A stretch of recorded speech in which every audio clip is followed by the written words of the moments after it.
اور اس وقت کو یاد کرو جب لقمان نے اپنے بیٹے کو نصیحت کرتے ہوئے کہا کہ بیٹا اللہ کے ساتھ شرک نہ کرنا، شرک تو بڑا بھاری ظلم ہے۔ جو لوگ شرک کرتے ہیں وہ کہیں گے کہ اگر اللہ چاہتا تو ہم شرک نہ کرتے، اور نہ ہمارے باپ دادا شرک کرتے، اور نہ ہم کسی چیز کو حرام ٹھہراتے۔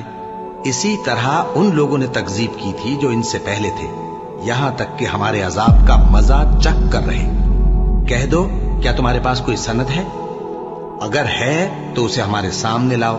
تم لوگ تو بس گمان کے پیچھے چلتے اور اٹکل کے تیر چلاتے ہو۔ کہہ دو کہ اللہ ہی کی حجت غالب ہے، پھر اگر وہ چاہتا تو تم سب کو ہدایت دے دیتا۔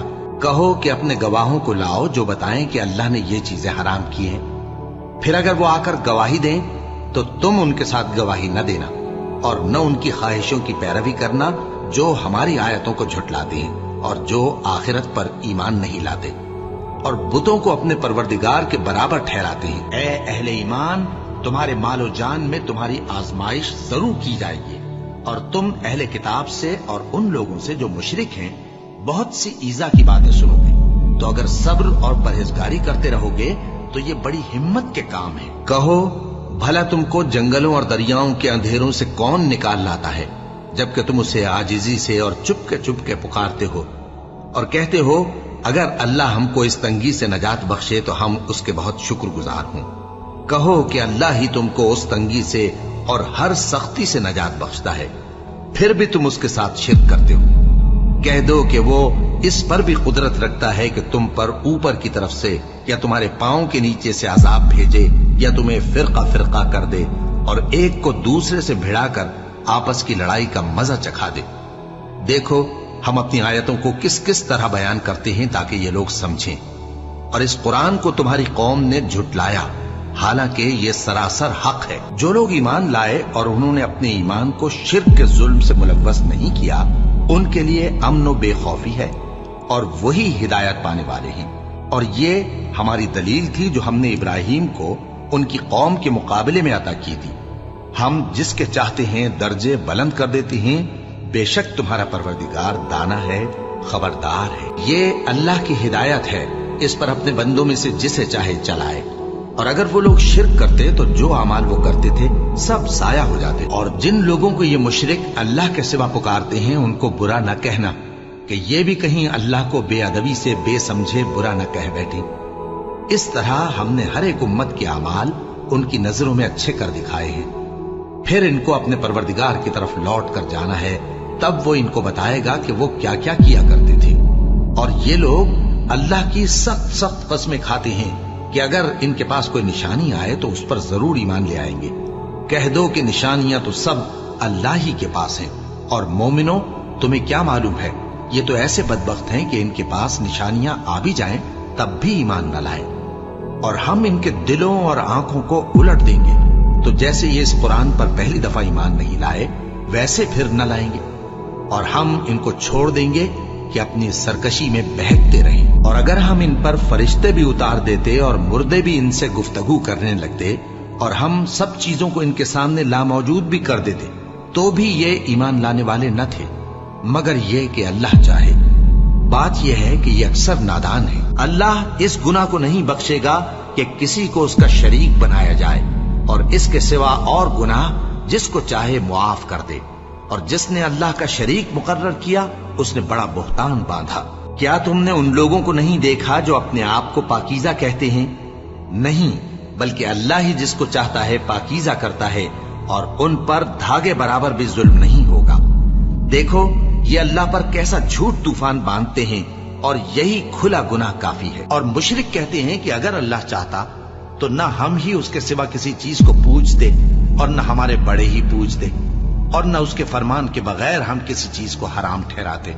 اے پیغمبر، اسی طرح ان سے اگلے لوگوں نے کیا تھا، تو پیغمبروں کے ذمے اللہ کے احکام کو کھول کر سنا دینے کے سوا اور کچھ نہیں۔ اور جب مشرک اپنے بنائے ہوئے شریکوں کو دیکھیں گے تو کہیں گے کہ پروردگار یہ وہی ہمارے شریک ہیں جن کو ہم تیرے سوا پکارا کرتے تھے، تو وہ ان کے کلام کو مسترد کر دیں گے اور ان سے کہیں گے کہ تم جھوٹے ہو، اور اس دن اللہ کے سامنے سرنگوں ہو جائیں گے، اور جو طوفان وہ باندھا کرتے تھے سب ان سے جاتا رہے گا۔ جن لوگوں نے کفر کیا اور لوگوں کو اللہ کے رستے سے روکا، ہم ان کو عذاب پر عذاب دیں گے، اس لیے کہ شرارت کیا کرتے تھے۔ جو لوگ مومن یعنی مسلمان ہیں اور جو یہودی ہیں اور ستارہ پرست اور عیسائی اور مجوسی اور مشرک، اللہ ان سب میں قیامت کے دن فیصلہ کر دے گا۔ بے شک اللہ ہر چیز سے باخبر ہے۔ اور ایک وقت تھا جب ہم نے ابراہیم کو خانہ کعبہ کا مقام بتا دیا اور ارشاد فرمایا کہ میرے ساتھ کسی چیز کو شریک نہ کیجو، اور طواف کرنے والوں اور قیام کرنے والوں اور رکوع کرنے والوں اور سجدہ کرنے والوں کے لیے میرے گھر کو صاف رکھا کرنا۔ وہی رات کو دن میں داخل کرتا اور وہی دن کو رات میں داخل کرتا ہے، اور اسی نے سورج اور چاند کو کام میں لگا دیا ہے، ہر ایک وقت مقرر تک چل رہا ہے۔ یہی اللہ تمہارا پروردگار ہے، اسی کی بادشاہی ہے، اور جن لوگوں کو تم اس کے سوا پکارتے ہو وہ کھجور کی گٹھلی کے چھلکے کے برابر بھی تو کسی چیز کے مالک نہیں۔ اگر تم ان جھوٹے معبودوں کو پکارو تو وہ تمہاری پکار نہ سنے، اور اگر سن بھی لے تو تمہاری بات کو قبول نہ کر سکیں، اور قیامت کے روز تمہارے شرک سے انکار کر دیں گے، اور ایک ہی باخبر کی طرح تم کو کوئی خبر نہیں دے گا۔ لوگو، تم سب اللہ کے محتاج ہو، اور اللہ ہی تو بے نیاز ہے، لائق حمد و ثنا ہے۔ اگر وہ چاہے تو تم کو نابود کر دے اور نئی مخلوق لے آئے، اور یہ اللہ کو کچھ مشکل نہیں۔ اور کوئی بوجھ اٹھانے والا کسی دوسرے کا بوجھ نہ اٹھائے گا، اور کوئی بوجھ میں دبا ہوا اپنا بوجھ بٹانے کے لیے کسی کو بلائے تو بٹایا نہ جائے گا، اگرچہ قرابت دار ہی ہو۔ اللہ جس کو چاہتا ہے سنا دیتا ہے، اور تم ان کو جو قبروں میں ہیں سنا نہیں سکتے، تم تو صرف خبردار کرنے والے ہو۔ کیا انہوں نے اللہ کے سوا اور سفارشی بنا لیے ہیں؟ کہو کہ خواہ وہ کسی چیز کا بھی اختیار نہ رکھتے ہوں اور نہ کچھ سمجھتے ہی ہوں، تب بھی کہہ دو کہ سفارش تو سب اللہ ہی کے اختیار میں ہے، اسی کے لیے آسمانوں اور زمین کی بادشاہت ہے، پھر تم اسی کی طرف لوٹ کر جاؤ گے۔ اور جب ایک اکیلے اللہ کا ذکر کیا جاتا ہے تو جو لوگ آخرت پر ایمان نہیں رکھتے ان کے دل گھٹ جاتے ہیں، اور جب اللہ کے سوا اوروں کا ذکر کیا جاتا ہے تو فوراً خوش ہو جاتے ہیں۔ کہو کہ اے اللہ، اے آسمانوں اور زمین کے پیدا کرنے والے، پوشیدہ اور ظاہر کے جاننے والے، تو ہی اپنے بندوں میں ان باتوں کا جن میں وہ اختلاف کرتے رہے ہیں فیصلہ کرے گا۔ اور اگر ظالموں کے پاس وہ سب مال و متاع ہو جو زمین میں ہے اور اس کے ساتھ اسی قدر اور ہو، تو قیامت کے روز برے عذاب سے رہائی پانے کے بدلے میں دے ڈالیں، اور ان پر اللہ کی طرف سے وہ امر ظاہر ہو جائے گا جس کا ان کو خیال بھی نہ تھا، اور ان کے اعمال کی برائیاں ان پر ظاہر ہو جائیں گی، اور جس عذاب کی وہ ہنسی اڑاتے تھے وہ ان کو آ گھیرے گا۔ اور اے پیغمبر، تمہاری طرف اور ان پیغمبروں کی طرف جو تم سے پہلے ہو چکے ہیں یہی وہی بھیجی گئی ہے کہ اگر تم نے شرک کیا تو تمہارے اعمال برباد ہو جائیں گے اور تم نقصان اٹھانے والوں میں ہو جاؤ گے، بلکہ اللہ ہی کی عبادت کرو اور شکر گزاروں میں رہو۔ لوگو، ایک مثال بیان کی جاتی ہے، اسے غور سے سنو کہ جن لوگوں کو تم اللہ کے سوا پکارتے ہو وہ ایک مکھی بھی نہیں بنا سکتے، اگرچہ اس کے لیے سب اکٹھے ہو جائیں، اور اگر مکھی ان سے کوئی چیز چھین لے جائے تو اسے اس سے چھڑا نہیں سکتے۔ طالب اور مطلوب یعنی عابد اور معبود دونوں گئے گزرے ہیں، ان لوگوں نے اللہ کی قدر جیسی کرنی چاہیے تھی نہیں کی۔ کیا اللہ اپنے بندے کو کافی نہیں؟